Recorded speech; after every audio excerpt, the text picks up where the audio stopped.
आप देख रहे हैं इंडिया टाउन न्यूज, भारत की बात, एक साल बेमिसाल। नमस्कार, जय जोहार। आप देख रहे हैं इंडिया टाउन न्यूज का एक खास बुलेटिन, खबरें राजनांदगांव की, और मैं हूं आपके साथ सिमरन कौर। चलिए बुलेटिन की शुरुआत करने से पहले एक नजर डालते हैं आज की सुर्खियों पर। नक्सल समस्या से निपटने के लिए आईटीबीपी का कैंप स्थापित, गांव के युवाओं को पुलिस फोर्स कर रही तैयार, रोजगार के अवसरों से भी जोड़ने की तैयारी। राजनांदगांव महारानी स्कूल के पास हुई हत्या का आरोपी गिरफ्तार, पुलिस ने प्रेस वार्ता कर दी जानकारी। मृतक और आरोपी की थी पुरानी दोस्ती। राजनांदगांव में शिक्षकों के हड़ताल से स्कूल हुआ प्रभावित, हड़ताल बनी बच्चों की पढ़ाई में रुकावट।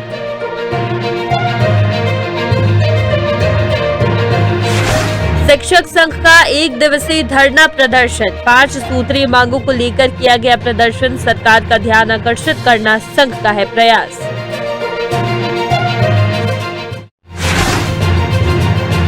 और राजनांदगांव में लोकल बसों में सुविधाओं की है कमी, यात्रियों को सुविधाओं का अभाव, बसों की सुविधाओं पर ध्यान देने की है आवश्यकता। दिव्यांग ने मैसेज कर कलेक्टर से लगाई गुहार, अगली सुबह घर पहुंच गया राशन कार्ड, दिव्यांग ने शासन प्रशासन का जताया आभार।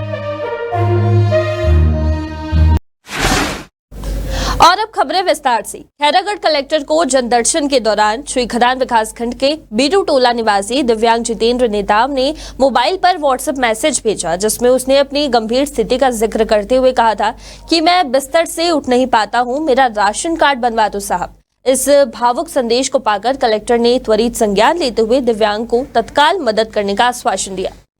कलेक्टर ने मामले की संवेदनशीलता को ध्यान में रखते हुए प्रभारी जिला खाद्य अधिकारी और जनपद पंचायत श्रीखदान के मुख्य कार्यपालन अधिकारी को निर्देशित किया कि जल्द से जल्द दिव्यांग जितेंद्र के घर जाकर उसकी स्थिति का परीक्षण कर राशन कार्ड बनवाने की प्रक्रिया पूरी करें।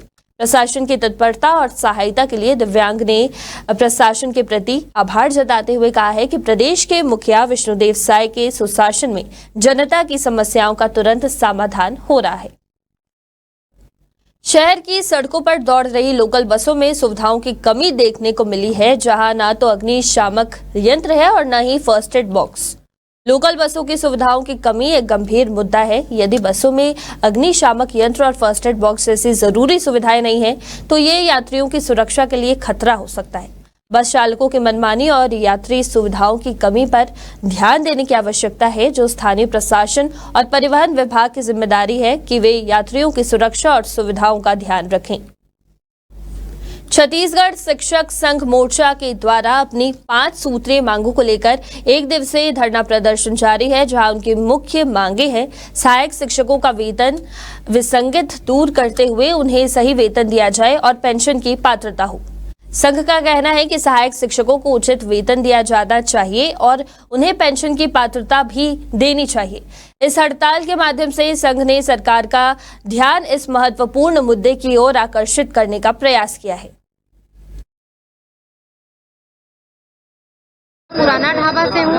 मैं सरकार से इतना ही निवेदन करना चाहती हूँ कि वे हमारी मांगों को नियमित रूप से पूर्ण कर दें। धन्यवाद। आगे अगर नहीं हुई मांग तो क्या करोगे? अगर आगे नहीं की तो यह आंदोलन उग्र रूप धारण कर सकती है।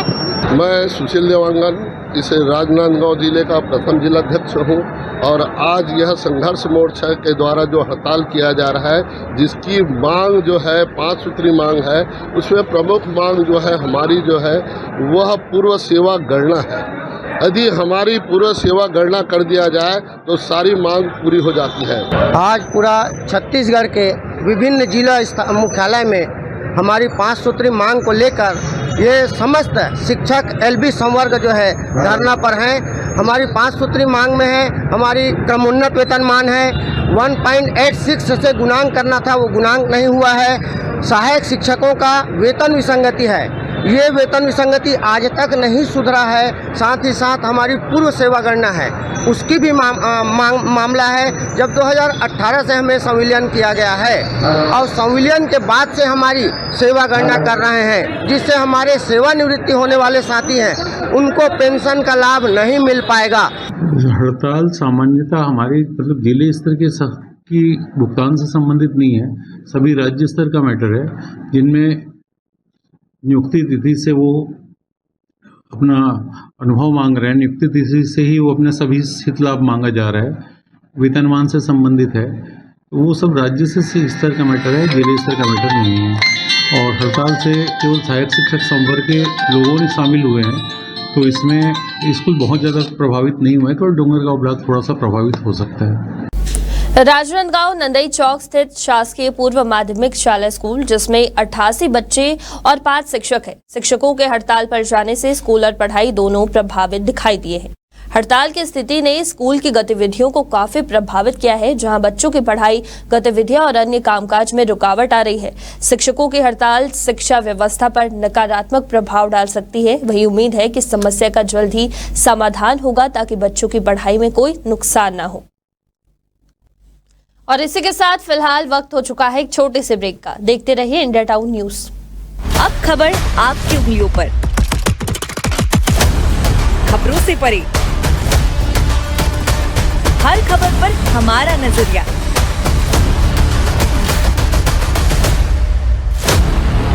इंडिया टाउन न्यूज, भारत की बात। ब्रेक के बाद स्वागत है आप सभी का। बढ़ते हैं अगली खबर की ओर। राजनांदगांव जिले के महाराष्ट्र सीमा पर स्थित सीतागोटा के समीप आईटीबीपी की 38वीं वाहिनी द्वारा 14 फरवरी को एक विशेष कैंप स्थापित किया गया था, जिसमें ये कैंप नक्सल समस्या से निपटने और आसपास के गांवों के युवाओं को पुलिस फोर्स और अन्य विभागों में नौकरी की तैयारी में मदद करने के लिए बनाया गया है। कैंप में स्थानीय बच्चों को विभिन्न प्रशिक्षण कार्यक्रमों के माध्यम से शारीरिक और मानसिक रूप से तैयार किया जाएगा। ये पहल न केवल नक्सलवाद के खिलाफ लड़ाई में सहायक होगी, बल्कि स्थानीय युवाओं को रोजगार के अवसरों से भी जोड़ेगी। आईटीबीपी के अधिकारियों ने बताया कि ये कैंप स्थानीय समुदाय के साथ मिलकर काम करेगा, जिसमें युवाओं को सही मार्गदर्शन और संसाधन उपलब्ध कराए जा सकेंगे। उनका उद्देश्य है कि बच्चे आत्मनिर्भर बने और समाज में सकारात्मक बदलाव लाने में सक्षम हो। हमारे रेंज में भी हम लोगों ने कवर्धा में भी कई सारे नए कैंप्स खुले हैं, मोहला मानपुर में भी खुला है, और ये जो पोटेटोला कैंप मैंने बताया ये भी इस वर्ष ही खुला है। और इन सब से हम अंदरूनी क्षेत्रों में जहाँ एक और हम जा रहे हैं और वहाँ पे लॉन्च बेस बना करके वहाँ से हम ऑपरेशंस कर रहे हैं। साथ ही उन क्षेत्रों में जो डेवलपमेंट के कार्य हैं उसको भी हम लोग आगे किस प्रकार से प्रशासन के साथ मिलकर उसको बढ़ावा दे रहे हैं, और इसका बहुत ही अच्छा रिस्पॉन्स मिल रहा है। लोग काफ़ी जुड़ रहे हैं। जो आईटीबीपी फोर्सेज है जिनसे पहले लोग दूरी बना कर रखते थे सीएपीएफ से, अब काफ़ी नज़दीक आकर के लोग उनसे जो भी उनसे मदद हो सकती है वो प्राप्त कर रहे हैं, और किस प्रकार से बेहतर भविष्य हो जाए उसके लिए हम काम कर रहे हैं। जब कैंप बनने के बाद ये बात आई कि यहाँ पर भी एक छोटी लाइब्रेरी जिसमें कुछ किताबें, बैठने की व्यवस्था, ये सब बन सकता है। अच्छी बात यह है कि हमारे पास बहुत अच्छे अधिकारी हैं। देखिए, आज की डेट में सीतागोटा में हम बात करें तो आज की डेट में नक्सलवाद खत्म हो गया है, खत्म होने की कगार पर है। कुछ ही समय पहले तक यहाँ पर हम सब लोग कहीं ना कहीं नक्सलवाद से ग्रसित थे। आज हम उस स्थिति में आ गए कि अब हम लोगों को विकास की ओर बढ़ना है, आगे जाना है। अब रोड है, मोबाइल टावर है, अस्पताल है, स्कूल है। अब हमें क्या चाहिए? अब हम लोगों को रोजगार, और रोजगार के साथ साथ अब हम लोगों को उस समाज को वापस करना है। समाज को वापस करने के लिए एक माध्यम है हम उन सब नौकरियों।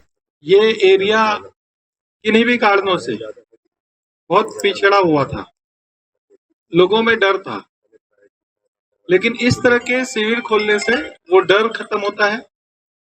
डेवलपमेंट जैसे दुनिया में बाकी जगह होता है, हमारे मन में भी इच्छा होती है कि हम भी उन सारी चीजों को पा सकें। उसके लिए बहुत आवश्यक है कि हम पढ़ाई के माध्यम से दुनिया में क्या चीजें हो रही हैं उसको हम समझें, और इसके लिए जो आवश्यक सुविधाएं हैं, अगर यहाँ पे शिविर खुला है तो कमांडेंट साहब, एसपी साहब, सब लोगों ने मिल करके ये सोचा कि क्यों न यहाँ के बच्चों को, बहुत सारे कॉम्पिटिटिव एग्जाम्स होते हैं, या तो उन एग्जाम्स के लायक आप लोगों को बनाया जाए, और स्वरोजगार के भी अवसर बहुत सारे मिलते हैं। अगर आप पढ़ेंगे, समझेंगे, नेट की फैसिलिटी भी यहाँ पे, टावर्स वगैरह भी है, उन सारे के माध्यम से हमें पता लगता है कि दुनिया में बहुत सारी ऐसी चीजें हैं जिसको हम लोग यहाँ पे भी कर सकते हैं। राजनांदगांव शहर के महारानी लक्ष्मीबाई स्कूल के पास हुई हत्या के आरोपी को पुलिस ने गिरफ्तार कर लिया है, जिसकी जानकारी राजनांदगांव पुलिस ने प्रेस वार्ता करती है। बता दें, शहर के महारानी लक्ष्मीबाई स्कूल के सामने बीते दिनों सोनू पटेल नामक युवक की आपसी विवाद के चलते दिन दहाड़े हत्या कर दी गई थी। मामले में पुलिस से मिली जानकारी के अनुसार मृतक और आरोपी के बीच पुरानी दोस्ती थी, जो हत्या के बाद फरार था, जिसे खैरागढ़ पुलिस के सहायता से खैरागढ़ से गिरफ्तार किया गया है। कल दोपहर 3 बजे कोतवाली थाना क्षेत्र में महारानी स्कूल के पास सोनू पटेल नामक युवक की हत्या हो गई थी। जांच पड़ताल में पता चला कि इसकी हत्या इसके ही दोस्त मनीष वर्मा ने की है और वो भाग गया था। तो पतासाजी में खैरागढ़ में पाया गया। खैरागढ़ पुलिस की मदद से मनीष वर्मा को तत्काल गिरफ्तार कर लिया गया है। वर्तमान में उसे जेल भेजा जा रहा है। सूचना में ये पता चला कि ये दोनों आपस में दोस्त थे, मृतक सोनू पटेल और आरोपी मनीष वर्मा। मनीष वर्मा का एक दिन पहले जन्मदिन भी था, तो ये जन्मदिन की पार्टी मनाते हुए भट्टी से शराब पी के घूम रहे थे और अचानक ही इनका वाद विवाद हुआ। तात्कालिक वाद विवाद में आवेश में आके मनीष वर्मा ने सोनू पटेल की हत्या कर दी। अगली खबर है मोहला मानपुर से, जहां कलेक्टर एस जयवर्धन के निर्देश में आज ग्राम पंचायत जिला मुख्यालय में जिला स्तरीय आवास मेला का आयोजन किया गया। आवास मेले में शासन की महत्वाकांक्षी योजना प्रधानमंत्री आवास योजना ग्रामीण अंतर्गत और जनमन आवास योजना अंतर्गत स्वीकृत पत्र और पूर्ण हुए आवासों के हितग्राहियों को आवास की चाबी देकर सम्मानित किया गया है। ऐसे परिवार जो आर्थिक समस्या के चलते अपना खुद का मकान बनाने में सक्षम नहीं होते, उनके लिए प्रधानमंत्री आवास योजना अपने अरमानों को पूरा कर रहा है। आज स्थानीय दशहरा मैदान मोहला में जिला स्तरीय प्रधानमंत्री आवास मेला का आयोजन किया गया, जहां आवास मेले में अनेक परिवारों को मकान स्वीकृत और मकान पूर्ण हो जाने पर चाबी भेंट कर शुभकामनाएं देकर सम्मानित किया गया है। इस अवसर पर कलेक्टर एस जयवर्धन ने प्रधानमंत्री आवास योजना अंतर्गत स्वीकृत परिवारों को शुभकामनाएं देते हुए निर्माण कार्य को समय पर गुणवत्ता के साथ पूर्ण कराने को कहा है। प्रधानमंत्री जी के शुक्रगुजार हो, मोला आवाज मोर स्वीकृति हुई। मुख्यमंत्री विष्णुदेव साय जी धन्यवाद देता हूँ। मोला दीपावली के पहली मोला आवास मिली, मैं बहुत खुशी लगी। मैं दीपावली के बाद अपन गृह प्रवेश करवा हूँ। पहले मोर कच्ची घर था खबरा का, वो समय 1,30,000 था। 2 रूम का मकान बनाया हूँ। बहुत बहुत साय जी को, हमारे प्रधानमंत्री को धन्यवाद है और ऐसे देते रहे। और अभी के महंगाई ला देखते हुए राशि को कुछ साय जी को, प्रधानमंत्री को कहा रहा हूँ कि थोड़ा राशि को बढ़ाएं। इसमें मुख्य रूप से जितने भी आवास के हितग्राही है जो 24-25 के हैं और 23-24 से पहले जितने भी हितग्राही थे जो आवास पूर्ण नहीं कर पाए हैं, उनको सबको बुलाए हैं और एक इंडक्शन टाइप करवा दिए हैं ताकि हम लोग जल्दी से जल्दी आवास के काम शुरू करा सकें। ये 12,000 के आसपास जो है 24-25 में नया सैंक्शन है और पहले का जो है 15,490 पहले से स्वीकृत था, जिसमें से 14,000 कंप्लीट हो गए हैं। लगभग 1,200 जो है बचे हैं, उसको हम जल्दी कंप्लीट करने का प्रयास कर रहे हैं। और इसी के साथ हमारे इस खास बुलेटिन में आज के लिए इतना ही। देखते रहिए इंडिया टाउन न्यूज। नमस्कार। आप देख रहे हैं इंडिया टाउन न्यूज, भारत की बात, 1 साल बेमिसाल।